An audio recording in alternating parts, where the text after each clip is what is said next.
Halo, selamat sore pemirsa. Anda menyaksikan Berita Satu Sore bersama saya, Adinda Putri dan rekan saya, Soza Hutapea, dan kami akan menyajikan rangkaian informasi terkini yang terjadi sepanjang hari. Kami pun akan hadirkan perbincangan yang menjadi top news Berita Satu Sore edisi hari ini. Inilah 3 berita utama yang akan kami hadirkan untuk Anda pemirsa.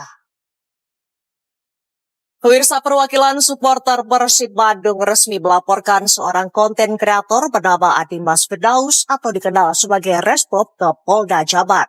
Laporan tersebut terkait dengan dugaan pelanggaran Undang-Undang Informasi dan Transaksi Elektronik atau Undang-Undang ITE atas konten bermuatan rasis. Dan pemirsa, kami akan hadirkan informasi terkait dengan pelaporan yang dilakukan oleh pemirsa. Kasus penipuan dan penggelapan wedding organizer Ayu Puspita terus bergulir.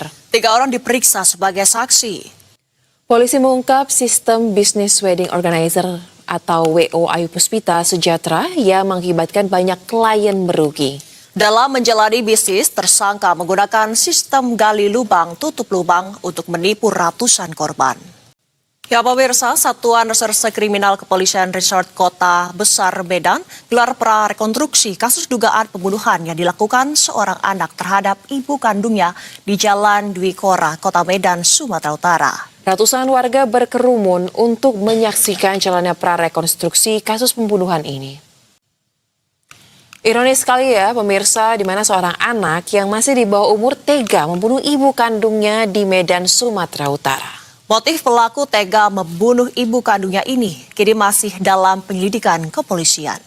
Kita beralih ke informasi lainnya pemirsa, 2 orang debt collector asal Nusa Tenggara Timur yang tewas dikeroyok oleh 6 orang oknum anggota polisi di Kalibata, Jakarta Selatan telah diserahkan kepada pihak keluarga di Kupang. Jenazah tiba di Bandara El Tari Kupang pada Sabtu pagi.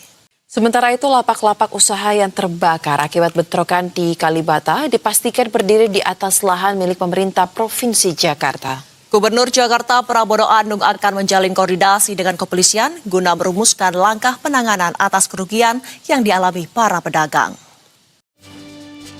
Pemirsa, putusnya jalan dan rusaknya jembatan menuju ke Batu Buswa, Kecamatan Pau, Kota Padang, Sumatera Barat membuat warga terpaksa menjemput bantuan dengan berjalan kaki hampir 1 kilometer.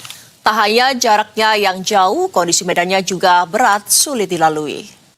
Pemirsa, warga Kabupaten Benar Meriah dan Aceh Tengah nekat menerobos perbukitan yang terjal dan berlumpur dengan berjalan kaki selama berjam-jam.